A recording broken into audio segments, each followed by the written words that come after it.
आज की इस वीडियो में हम मुख्य रूप से आपको 3 अपडेट बताने जा रहे हैं जो बहुत लेटेस्ट अपडेट है और बहुत महत्वपूर्ण अपडेट है।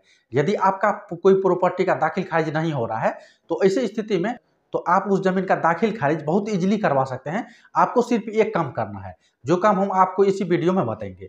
यदि आप वो काम करेंगे तो बहुत इजीली आपका दाखिल खारिज हो जाएगा। साथ ही साथ दूसरा अपडेट ये है कि अब जो है प्रॉपर्टी का जो बिक्री होता है और बिक्री के बाद जो सेल डीड तैयार किया जाता है, यानी कि रजिस्ट्री जो होता है प्रॉपर्टी बेचते समय, तो वो रजिस्ट्री का भी नियम को चेंज कर दिया गया है। और ये नियम को आपको बारीकी से जानना जरूरी है। यदि आप इसको बारीकी से नहीं समझेंगे तो ऐसी स्थिति में आपको आगे बहुत दिक्कत हो सकता है और बहुत लंबे समय तक जो है आपको कोर्ट कचहरी का चक्कर लग सकता है। तो आप ध्यान से सुनिएगा। सबसे पहला अपडेट जो है वो है जमीन रजिस्ट्री से संबंधित। पहले ऐसा होता था, मान लीजिए कोई 4 भाई है, ठीक है, और 4 भाई कोई है और उसके अंदर में जो है उसके पिताजी के नाम से 20 कट्ठा जमीन था। 4 भाई था और टोटल 20 कट्ठा जमीन था। और अब यदि वर्तमान में उसका पिताजी जीवित नहीं है तो ऐसे स्थिति में जो 4 बच्चे था तो हर बच्चे के पीछे 5 कट्ठा जमीन पड़ा, यानी कि टोटल 20 कट्ठा जमीन था और पिता जीवित नहीं है। तो ऐसे स्थिति में भाई के बीच में जो बंटवारा होगा वो जमीन का, वो प्रत्येक भाई के पीछे 5-5 कट्ठा पड़ेगा। तो यहाँ पे 4 भाई था तो 5-5 कट्ठा हर व्यक्ति को पड़ा, हर व्यक्ति को 5-5 कट्ठा मिला। तो पहले ऐसा होता था कि मान लीजिए 5 कट्ठा जैसे मतलब हर व्यक्ति अपना अपना हिस्सा निकाल लिया। उसके बाद यदि जमीन कोई भाई को बेचना होता था तो कोई भाई कहीं से भी बेच सकता था। यदि मौखिक बंटवारा किया गया है और पिताजी के नाम से ही वर्तमान में जमीन है और पिताजी जीवित नहीं है तब, तो 20 कट्ठा में किधरों एक साइड से कोई एक भाई किसी को रजिस्ट्री कर देता था। लेकिन अब ऐसा नहीं होगा। यदि मौखिक बंटवारा है फिर भी ऐसा नहीं होगा कि कहीं से भी कोई एक साइड से बेच सकता है, ऐसा बिल्कुल भी नहीं होगा। तो अब होगा ऐसे, यदि कोई एक भाई भी जमीन को बेच रहा है तो ऐसे स्थिति में बाकी 3 भाई का सहमति आवश्यक है। भले ही वो अपना ही हिस्सा बेच रहा है, उसके हिस्से में 5 कट्ठा जमीन है तो वो 5 कट्ठा ही दूसरे व्यक्ति को बेचने जा रहा है। लेकिन ऐसे भी स्थिति में जो बाकी 3 भाई है वो तीनों भाई का सहमति आवश्यक है। और ये सहमति रजिस्ट्री ऑफिस में जो है वहाँ जाके उसको मतलब सहमति अपना देना होगा, अपना जो है मतलब वहाँ पे सिग्नेचर करना होगा। उसके बाद ही जो है उसका ज़मीन का रजिस्ट्री फाइनल हो पाएगा, नहीं तो उसका ज़मीन का रजिस्ट्री फाइनल नहीं होगा, लसक जाएगा। पहले ऐसा होता था कि मान लीजिए कोई 2 भाई बाहर में रह रहा है या कोई एक भाई चुपके से, मान लीजिए कोई रोड साइड का ज़मीन है, तो आपको पता ही होगा कि जो रोड साइड का ज़मीन होता है उसका बहुत ज़्यादा वैल्यू होता है। तो अब मान लीजिए काफ़ी लंबा चौड़ा प्लॉट है तो कोई एक भाई जो है आगे आगे मतलब सिर्फ रोड साइड जो है वो अपना हिस्सा किसी को बेच देता था, क्योंकि वो काफ़ी महंगा आता था। अब मान लीजिए बाकी भाई का जो मतलब पीछे पड़ गया है रोड के आगे से, तो वो बेच दिया है। जो रोड सटा हुआ ज़मीन था वो जो है आगे से मुँह काट के जो है वो ज़मीन को दूसरे व्यक्ति को बेच दिया है। तो अब जो बाकी भाई है उसका ज़मीन पीछे हो गया है। अब वो बाकी भाई जो अपना ज़मीन में जाएगा, वो ज़मीन में जाने का उसका रास्ता भी नहीं है और उस ज़मीन का मूल्य भी काफ़ी कम हो जाएगा, क्योंकि उसका जो है रोड से कनेक्शन टूट गया है। तो पहले ऐसा बहुत होता था। तो इसी चीज़ को ध्यान में रखते हुए गवर्नमेंट के द्वारा ये नियम लागू किया गया है कि जितना हिस्सेदार है वो सभी हिस्सेदार का सहमति बहुत आवश्यक है।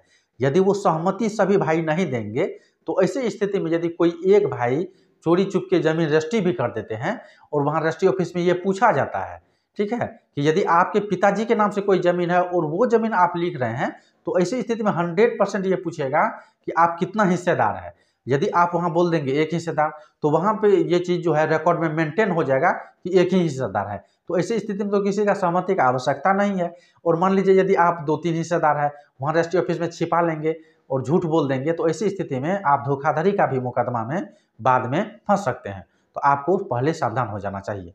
साथ ही साथ मान लीजिए यदि आप कोई ज़मीन को खरीदे हैं, अब खरीदने के बाद आप सेल डीड तैयार करवा लिए हैं, उसके बाद यदि आप दाखिल खारिज करवाने जाएंगे तो ऐसे स्थिति में आप जो व्यक्ति से ज़मीन खरीदे, जैसे मैंने शुरू में एग्जाम्पल लिया था 4 भाई का, तो 4 भाई का ही एग्जाम्पल लेकर हम आगे बढ़ते हैं ताकि आपको वीडियो अच्छा से समझ में आ जाए। मान लेते हैं आप कोई ज़मीन बेचे हैं ए व्यक्ति को, ठीक है, तो रजिस्ट्री ऑफिस में तो जो भाई आपका था वो सभी भाई सहमति दे दिया तो रजिस्ट्री हो गया। अब यदि मोटेशन वो ज़मीन होगा, जो ज़मीन आप बेचे हैं और जो नया रैयत खरीदा है, जो नया ओनर उस ज़मीन का बना है, अब वो नया ओनर खरीदने के बाद तो केबारा लेके जाएगा मोटेशन कार्यालय मोटेशन करवाने। तो वहाँ मोटेशन कार्यालय में भी पूछा जाएगा कि जो व्यक्ति से आप ज़मीन खरीदे वो कितना जो है फरीक था, ठीक है, और वो बोल देगा वो टोटल तो 4 भाई था। तो ऐसी स्थिति में एक भाई से तो आपने खरीद ही लिया है, तो बाकी जो 3 भाई है उसका भी सहमति आवश्यक होगा वहाँ म्यूटेशन का कार्यालय में। तो बाकी का भी भाई यदि अपना सहमति दे देंगे तो ऐसे ही स्थिति में म्यूटेशन होगा। बहुत व्यक्ति का अभी म्यूटेशन जो है पेंडिंग है। और आपको बता दें कि स्टेट गवर्नमेंट के पास जो आपका जमीन का रिकॉर्ड होता है वो म्यूटेशन के द्वारा ही कायम किया जाता है वो रिकॉर्ड को। अब मान लीजिए यदि आपके अंदर में 20 कट्ठा जमीन है टोटल, आपने 2 कट्ठा ए नाम का कोई व्यक्ति को रजिस्ट्री करवा दिए है, ठीक है, और वो ए नाम का व्यक्ति जो है म्यूटेशन ही नहीं करवाया, और कुछ दिन बाद मान लीजिए 2 महीना 5 महीना या 10 साल के बाद ए नाम का जो व्यक्ति को आपने जमीन दिया था वही ए नाम का व्यक्ति वही जमीन को बी को रजिस्ट्री कर दिया। तो बी जो है वो जमीन को खरीद लिया है, रजिस्ट्री करवा लिया है। अब रजिस्ट्री के बाद बी जो है वो जमीन को म्यूटेशन करवाने जाएगा। तो म्यूटेशन करवाने जाएगा तो ऐसी स्थिति में काफी लफड़ा हो जाएगा। अब आपको ये लफड़ा समझना होगा क्योंकि ये बहुत व्यक्ति के साथ हो रहा है कि बहुत व्यक्ति का म्यूटेशन रिजेक्ट किया जा रहा है। अब पता ही नहीं चल रहा है कि क्यों उसका म्यूटेशन रिजेक्ट हो रहा है। यदि वो ऑफलाइन विजिट करते हैं अपना म्यूटेशन का कार्यालय तो वहां भी उसको कोई स्पष्ट जवाब नहीं दिया जाता है और बहुत दलाल के द्वारा जो है अनाप शनाप पैसा का डिमांड किया जा रहा है।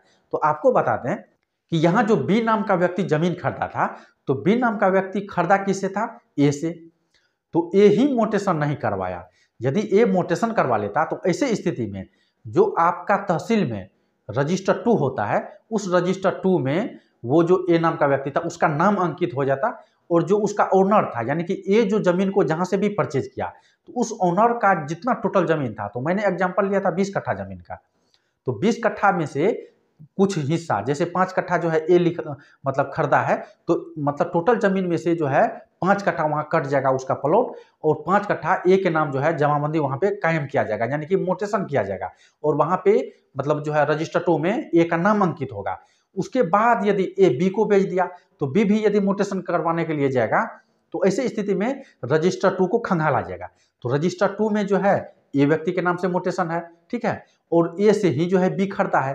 तो ऐसी स्थिति में बी को म्यूटेशन करवाना काफी इजी हो जाएगा। वो बोल देगा कि हम जो है ए से खरीदे हैं तो ए मतलब रजिस्टर 2 में खोजेगा कि हाँ ए के नाम से 5 कट्ठा जमीन था, चलिए 5 कट्ठा जो है बी को बेच दिया है तो अब बी का नाम वहाँ कायम कर दिया जाएगा और ए का नाम वहाँ से हटाया जाएगा।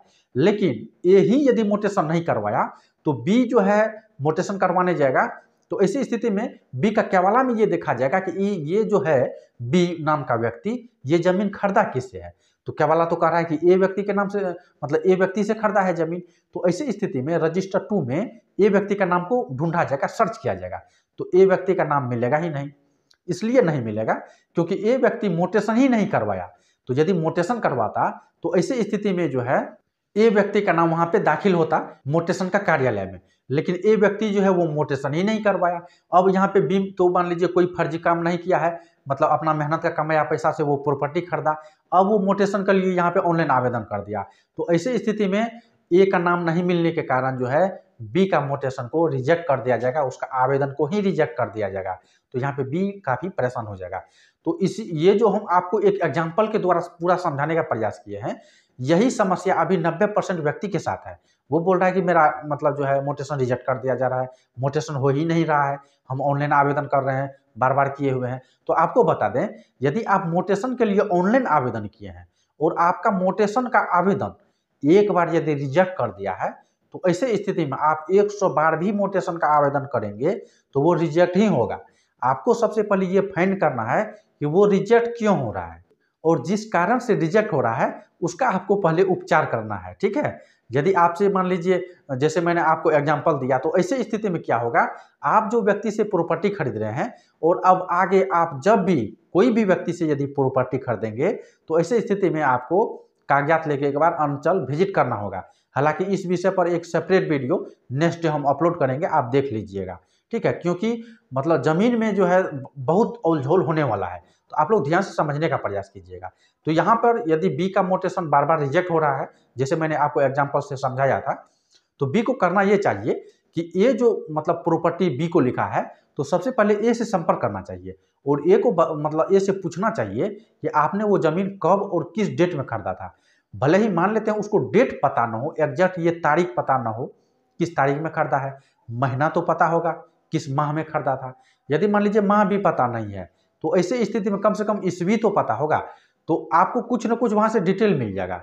तो उस डिटेल को लेके जो है आप ऑनलाइन उस जमीन का कागजात निकाल सकते हैं, मतलब आप एक चेन तैयार कर सकते हैं चेन किस टाइप से तैयार करेंगे, तो अभी मान लीजिए बी आप ही हैं, मान के चलते हैं, तो आप जो है मतलब म्यूटेशन के लिए आवेदन कर रहे हैं, रिजेक्ट हो रहा है, आप परेशान है, तो ऐसी स्थिति में आप ए से खरीदे हैं, तो ए किससे खरीदा है, ठीक है। इसी प्रकार जमीन का जो है खाता संख्या, खेसा संख्या, प्लॉट संख्या, वो सब तो आपका जो है केवाला पे अंकित है, उसका मदद से आप ऑनलाइन निकाल सकते हैं पूरा चेन कागजात का, ठीक है।